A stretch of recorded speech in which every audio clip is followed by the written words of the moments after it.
When did Judo first evolve from the Jiu-Jitsu? Professor Jigoro Kano, Japanese educator and a great jiu-jitsu expert, is credited as the founder of Judo. He established his Judo school in 1882 in downtown Tokyo. Kano grew up schooled in jiu-jitsu, but his goal was to take the overly complicated, centuries-old techniques and streamline them. First, Kano eliminated all the moves that relied only on superior strength, as well as the gouges and weapons techniques, and focused on the core of jiu-jitsu, using your opponent's own momentum to throw him to the ground, and then using ground techniques to gain submission. Kano's new sport was called Judo.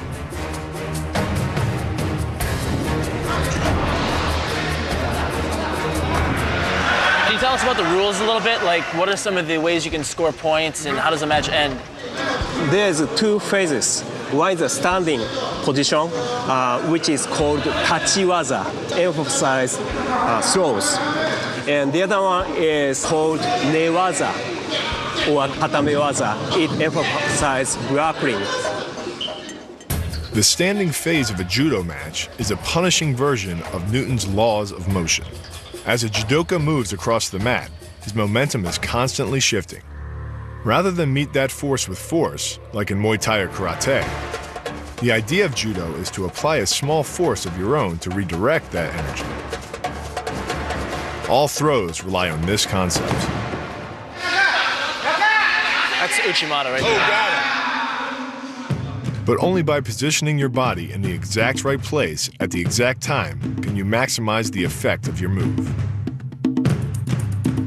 To lift a 180-pound man off his feet and hurl him to the mat takes about 300 pounds of force.